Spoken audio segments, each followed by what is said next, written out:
എടായി പ്രാതയായി എന്തൊരു മാമ ചുമ്മാ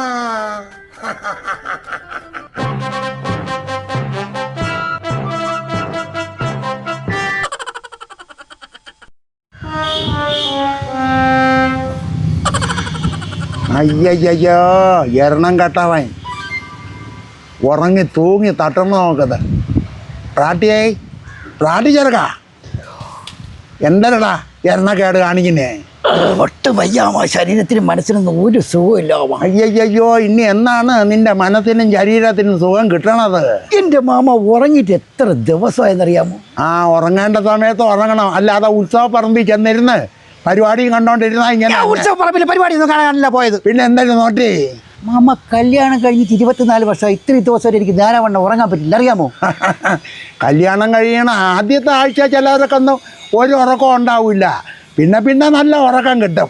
ഞാൻ പറഞ്ഞ ആ ഉറക്കമല്ല. പിന്നെ എന്തായാലും നോട്ടി എൻ്റെ മാമ ശരീരത്തിനും തലയ്ക്ക് ഭ്രാന്താണോ? എനിക്ക് തലമീത് പ്രാരാബ്ദമാണോ? പ്രാരാബ്ദം, ജീവിത പ്രാരാബ്ദം. അയ്യോ മാമൻ കണ്ടില്ലടാ തലയ്ക്ക് മീത എവിടെ ഇരിക്കുന്നത് നിന്റെ പ്രാരാബ്ദം? ഇങ്ങനെ പോയിന്ന് പരിഹാസോടിക്കാതെ. എന്തേ എൻ്റെ മാമന് സുഖമില്ല മാമ, എൻ്റെ മാമന് സുഖമില്ല. നിർത്തടാ എനിക്കില്ലാത്ത അസുഖം ആരടാ പറഞ്ഞു പരത്തിയത്? നിങ്ങൾക്ക് സുഖമില്ലെന്ന് ആര് പറഞ്ഞു? പിന്നെ എനിക്ക് അസുഖമെന്ന് നീ പറഞ്ഞതാ.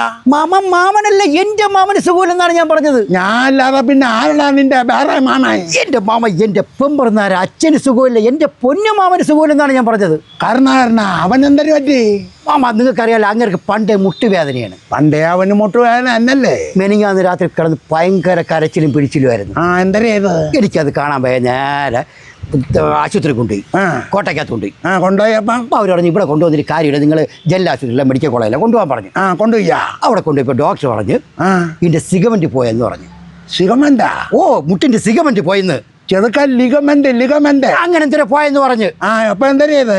ഓപ്പറേഷൻ ചെയ്യണമെന്ന് പറഞ്ഞു. അയ്യോ ഇത് കേട്ടത് ഇങ്ങനെ കിടന്ന് കരച്ചിലോ അമ്മ എനിക്കിവിടെ കിടക്കട്ടെ, എനിക്ക് ഓപ്പറേഷൻ വേണ്ട, എനിക്ക് എൻ്റെ വീട്ടിൽ പോയതെന്ന്. അയ്യോ പണ്ട് മുതലേ അങ്ങനെ തന്നെ ഇഞ്ചക്ഷൻ എടുക്കാൻ വേണ്ടി സിറിഞ്ച് കാണുമ്പോഴേ അവന് ഭയങ്കര വിളിയാണ് പാവം. ഞാൻ ഈ കരച്ചിലുണ്ടപ്പോൾ നേരെ വീട്ടിൽ എടുത്തുണ്ട്, പിന്നെ കൊയ്ന്ന് കുറെ എണ്ണയും തൈലൊക്കെ ഇട്ട് തടവി അവിടെ കിടത്തി മാമ. അയ്യോ ഇനിയിപ്പോ എന്തെയ്യാൻ പോണോന്തോ?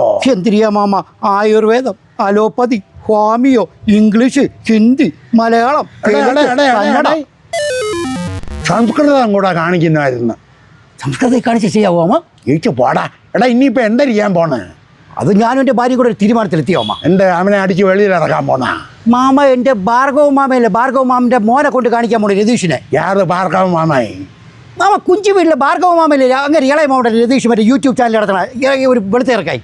ചെറുക്ക മുട്ടുവേദനയ്ക്ക് യൂട്യൂബ് ചാനലുകാരനെ കാണിച്ചിട്ട് എന്തൊരു കാര്യം? എന്തിനു മാമ? യൂട്യൂബ് ചാനലിനെ കാണിച്ചിട്ട് എന്തൊരു കാര്യം? നിങ്ങൾക്ക് ഈ രതീഷിനെ പറ്റി വല്ല അറിയാമോ? എനിക്കൊരു നൊട്ടി അറിഞ്ഞൂടാ, നിനക്ക് എന്തായാലും അറിയാം. എൻ്റെ മാമ പല രോഗങ്ങളും അവനാണ് കണ്ടുപിടിച്ചിട്ടുള്ളത്. പലർക്കും ആർക്കൊക്കെ രോഗങ്ങളുണ്ടെന്നൊക്കെ അവൻ അറിയാം. പിന്നെ ഈ രോഗനിർണയങ്ങൾ, രോഗലക്ഷണങ്ങൾ വരെ അവൻ കണ്ടുപിടിക്കും മാമ. അവനെ കണ്ടുപിടിക്കാത്തൊരു ബുദ്ധിമുട്ടാണ്. മാമ അത്രയ്ക്ക് തിരക്കാ? എൻ്റെ മാമ എത്ര തിരക്കാണെങ്കിലും അവൻ്റെ വീട്ടിൻ്റെ അടുക്കള വരെ കയറിപ്പോളെ സ്വാതന്ത്ര്യം എനിക്കുണ്ട്. അതുകൊണ്ട് എൻ്റെ മാമനെ ഞാൻ കൊണ്ട് കാണിക്കും എത്ര തിരക്കുണ്ട്, മനസ്സിലായ? എടാ നീ അടുക്കളയിലോ കക്കൂസിലോ കയറി നോക്കോ, പക്ഷെ അവനെ അവിടെ കാണണ്ടേ?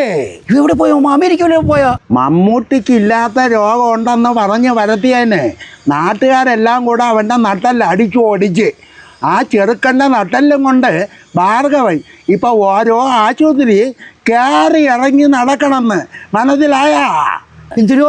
ഇതേപോലെ ഇല്ലാത്ത കഥകൾ പറഞ്ഞുണ്ടാക്കിയ എല്ലാവന്റെ അവസ്ഥയും ഇതായിരിക്കും തന്നെ. വാ